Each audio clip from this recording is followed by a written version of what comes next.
Assalamualaikum warahmatullahi wabarakatuh. Terima kasih sidang hadirin yang masih lagi bersama dengan channel seadanya. Jadi sidang pada petang ni adalah merujuk kepada satu benda yang jarang orang kita faham, teringat dan kenang akan sejarah yang lama. Tajuk dia kiblat gereja tua dahulu merujuk dan ditujukan ke sini, iaitu Asia Tenggara ataupun negara matahari terbit ataupun wilayah pentas Sunda. Jadi apakah bukti yang mana depan ni kita nampak why did early Christian pray facing the east? Jadi zaman dulu sebelum kedatangan Islam, gereja-gereja dan kuil-kuil mereka, tapak termasuk Yahudi itu sendiri, Israel, dihadapkan kiblatnya kepada timur. Jadi pelik kan, sebelum zaman Islam, ahli kitab mereka pergi masuk dalam gereja, mereka menghadap ke timur. Jadi sekarang ni mereka dah tak buat benda tu. Jadi apa tu kita, apa tu tanah Melayu, apa tu Jepun, apa tu Timur, apa tu pentas Sunda. Jadi pada sidang pagi ni kita akan tengok ya. Jadi cerita dia saya mulakan. Jadi Saint Basil the Great, ni pada kurun keempat, dia menulis Saint Basil ni panggil wali. Saint tu wali, aulia mereka lah, ahli kitab. Di dalam suratnya di Spiritu Sancto, di merujuk kepada roh yang suci. A lemon, lemon ni macam syair atau sajak ataupun tata cara gurindam tulisan tangisan kesedihan. Complaining that people had forgotten why they always face east during prayer. Complain orang manusia zaman dia tu dah lupa kenapa mereka sentiasa perlu menghadapkan wajahnya ke timur ketika berdoa, baca kitab ke, nak cakap dengan Tuhan ataupun Isa ataupun Bapa Tuhan di dalam berbagai cerita mereka lah. What writing has taught us to turn to the east at the prayer? Kenapa daripada tulisan mana telah mengajar kita untuk kalihkan, hadapkan, berkiblatkan kepada timur ketika sembahyang, berdoa, penyembahan, mengabdikan diri pada ketuhanan ahli kitab. Thus we all look to the east at our prayer, but few of us know that we are seeking our own old country. Ni lagi pening kan?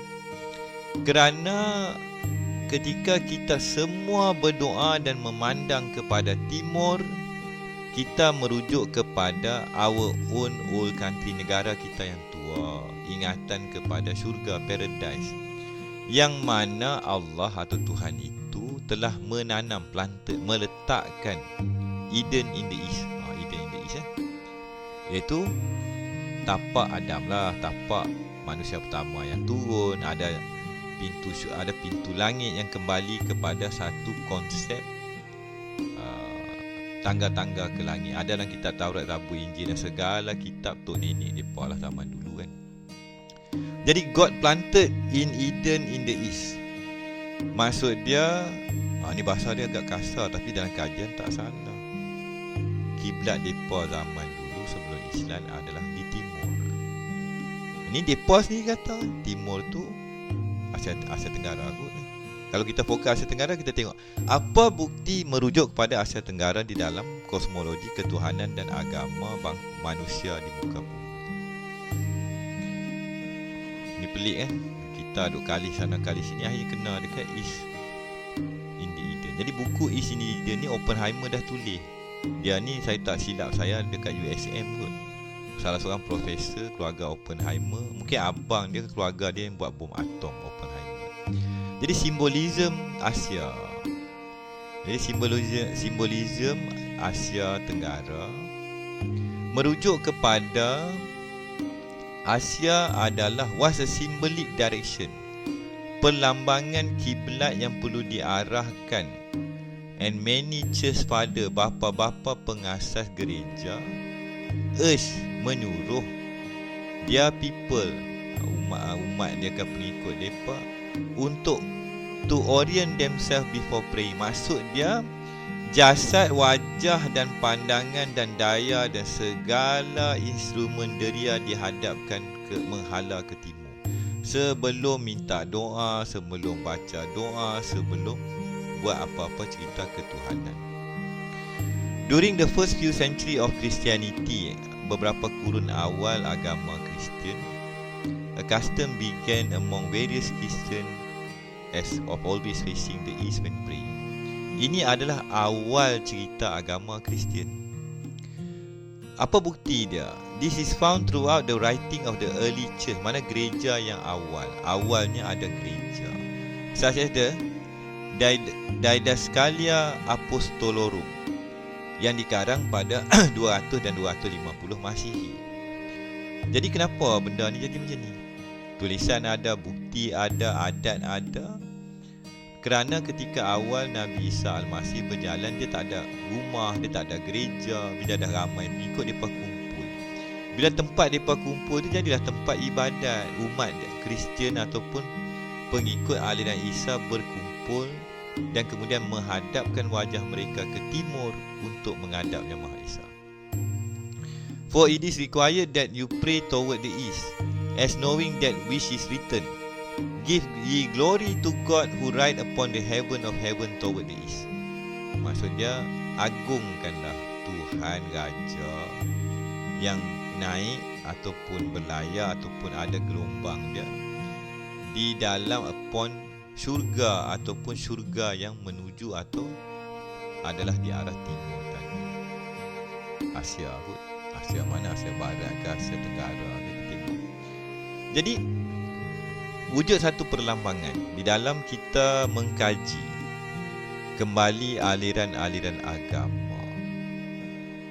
Apa maksud? Cuba tengok gambar ketua agama ini pegang tangan lagu tu dan menghadap ke timur dan berdoa.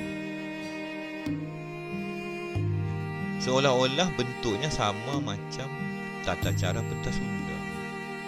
Tapi itu saya akan kupas lepas ni. Itu bagi preview pening kepala sikit. Jadi kita pergi kepada apa menatang tu, apa benda tu merujuk atau kiblat ke timur. Dia panggil ad orientem. Jadi ad orientem ni meaning to the east. In ecclesiastical Latin, it is a phrase used to describe the eastward orientation of Christian prayer and Christian worship. Sembayang dan juga pengabdian. Prayer adalah sembayang, doa dan sebagainya. Worship adalah pengabdian. Preposition at tu toward, kepada orient, rising, sunrise, east. Tempat matahari naik. Kan? Matahari naik daripada timur. Jadi cerita dan galang ganti ad orientem ini ada dalam kosmologi Eastern Orthodox Church, Oriental Orthodox Church, Mar Thoma Syrian Church, Assyrian Church of the East, Eastern Catholic, Eastern Lutheran, Roman Catholic Church sehingga 1960. Selepas 1960, adat istiadat budaya ni dah tak ada. Apa yang berubah? Kalau tak, kita orang Islam biasa dengan solat, imam duduk depan menghadap kiblat. Dahulunya begitu juga. Pop ke padri ke akan menghadap wajahnya kepada timur tadi, Asia. Dan manusia pengikut dia pun di belakang dia. Tapi lah ni selepas 1960, kalau dirujuk pada artikel ni, penceramah dan cerita liturgi, padri pandang orang depan dia, orang dia menghadap ke, sekarang ni menghadap entah mana-mana lah, kita tak faham dia pada tukar aliran dia. Jadi apa yang telah berubah? Jadi sebalik cerita matahari naik daripada Asia atau daripada timur tadi, ada perlambangan akan kosmologi Kristianiti itu sendiri. A symbol of Christ, the light of the world and the direction of his second coming. Ini lagi masalah. Tanda dan mengenang akan Isa tadi. Arah, direction of his second coming. Maksudnya Isa akan datang daripada timur. Ini lagi berat lah kan. Direction of his second coming. Isa Ruhullah akan muncul di timur, negara matahari terbit ke wilayah matahari terbit. Oh, berat Tintong-tintong duk tunggu kat Jerusalem ke Jurusalam ke Saalam ke. Dia turun sebenarnya daripada timur. Resurrection, kebangkitan. Lepas tu kita ambil selingan sikit lah. Saya dah cerita terlepas cakap muncul daripada timur. Saat lagi orang kata Isa akan muncul daripada tanah Melayu. Mampuslah saya kena tangkap. Tapi mungkin ada kot dia punya teori dan argumentasi. Tapi kalau kat situ saya kena tanya lah kan dengan profesor-profesor, doktor-doktor yang pandai kan. Sebab cerita alam gaib lain, cerita alam sebelah lain, cerita ketuhanan lain. Mereka merujuk kepada fakta. Alam ketuhanan pun ada fakta. Tapi bagi sidang hadirin saya yang biasa dengar saya gembang ni kan, sebenarnya saya dah bagi banyak coding dah pun, cuma saya tak boleh kata secara nyata. Jadi kita kembali kepada Wali Basil yang agung, Saint Basil the Great. God, Tuhan, planted a garden in Eden, menanam suatu taman di Eden, bumi, in the east, di timur, di Asia. Dan dia meletakkan, he put the man whom he had formed. Mana dia Adam, yang kita tapak Adam. Maksud dia lembah tua, lembah larut ke, tanah yang ada tangga langit tempat dia turun tu, ada rumah Adam. Jadi zaman ahli kitab ni saya rasa mereka berkiblatkan kepada rumah Adam yang pertama yang dikatakan East of Eden. Jadi di dalam membahaskan East of Eden ini, di akhir sidang video ni saya paparkan buku East of Eden karangan Oppenheimer yang mengatakan cerita East of Eden tu semua dekat Semenanjung Tanah Melayu ada sikit cerita, Minangkabau ada sikit cerita, Asia Tenggara ada cerita dia. Tapi kat mana tu sebenarnya dah banyak coding dah pecah ni. Look toward the east, lihatlah ke arah timur. East timur kan, betul ya? Ke saya dah tersalah cerita gebang pada pagi ni? Oh, Jerusalem, Jurusalam. Kalau saya jadi ting-tong sikit orang gila, ada disclaimer. Kalau saya letak satu perkataan disclaimer, kat utara Kedah tu dia ada satu nama Juru, ada tol Juru. Betul ya? Betul ikut, saya jarang pergi balik kampung ayah saya. Tol Juru ada. Kalau Juru Salam, tempat mana? Saalam ni kat mana? Itu cerita kartun sikit lah. Kalau hari tu saya cerita Jurusalam, sekali Jurusalam, ada tol Juru ni nak bagi pecah kepala sikit kan. Tapi ada tak nama Juru kat Kedah? Mungkin ada kot nama lama. And see the joy that is coming to you from God. Dan lihatlah kebahagiaan atau kegembiraan yang akan datang kepada kamu daripada Tuhan Allah, Raja Sedang Alam. Baru 4:36. Surah 4 ayat 4:36 ni kitab mereka, ahli kitab. Jadi diulangi sekali lagi, adat dan tata cara ini adalah rutin ataupun praktis di awal pembukaan gereja yang telah dipegang oleh Roman Katolik dan Orthodox Kristian untuk beberapa kurun, sehinggalah berubah. Mungkin berubah tu kiblat mereka buat ikut suka hati mereka selepas 1960 kan. Jadi di sebalik tirai tadi, kita juga akan bersambung pada babak kedua yang akan menceritakan apa kesinambungan dengan kiblat Israel satu masa dahulu. Dia sebenarnya merujuk kepada yang mana. Maka bagi mengakhiri sidang dengan kita tengok balik gambar padri dan gambar satu bentuk tangan yang dipegang oleh orang-orang di pentas Sunda. Jadi konsep berdoa, konsep mengabdikan diri di dalam aliran ketuhanan bak manusia ni telah hilang di telan zaman. Tapi kalau kita pandai meletak, menyusunkan puzzle dan connecting the dot, sesungguhnya semuanya berasal daripada pentas Sunda. Jadi di hadapan kita ini adalah yang dikatakan buku Syurga di Timur, Eden in the East, Oxford University, karangan Stephen Oppenheimer. Itu national bestseller. Dia ada buku dalam bahasa Melayu, bahasa Inggeris. Benua yang tenggelam di Asia Tenggara dan Sundaland sebagai induk peradaban dunia. Berita gembira, penerbit Ufuk menerbitkan buku ini dapat membangkitkan kesedaran sejarah bangsa kita dalam rangka pendorong pembangunan peradaban baru di masa hadapan. Jimli Ash-Siddiqui, mantan Ketua Mahkamah Konstitusi Republik Indonesia. Jadi, di akhir zaman, rahsia terbesar Melayu dan sejarah sebenar Nusantara dan kehadiran Isa Al-Masih daripada timur. Jadi, kewujudan atau kehadiran Isa daripada negara matahari terbit atau pentas matahari terbit ini dinantikan ada di dalam kitab-kitab Taurat, Zabur dan Injil yang akhirnya kita akan dihadapkan.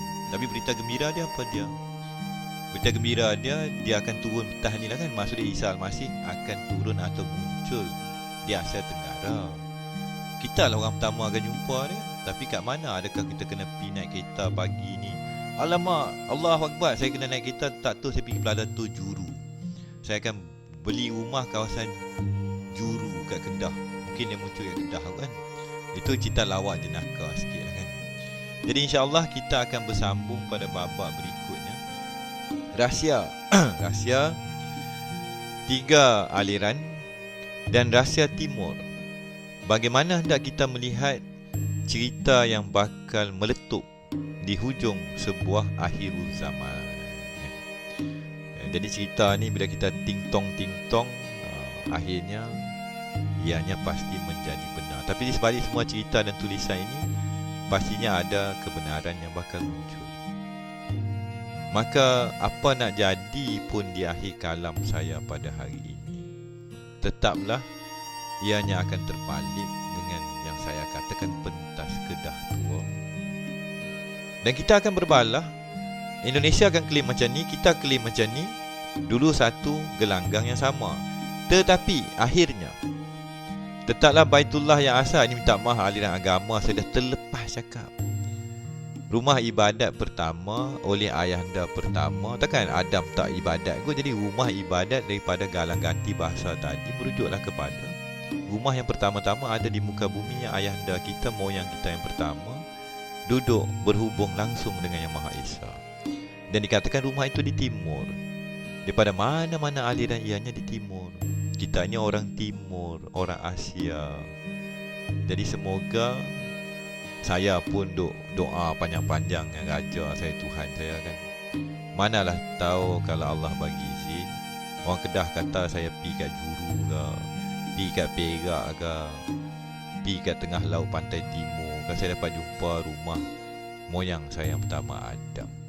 Kalau itulah perjuangan saya dan kita pada pagi ini, alhamdulillah, baru kita kembali ke kampung halamanku. Maka insyaAllah komen pertama saya akan letak kat video ni adalah lagu daripada Tan Sri SM Salim, mengenang kampung halaman kita dan Melayu meranjau sepanjang zaman. Pelik cerita orang Melayu ni kan. Kita bakal bersambung. Wabillahi taufiq wa hidayah. Assalamualaikum warahmatullahi wabarakatuh.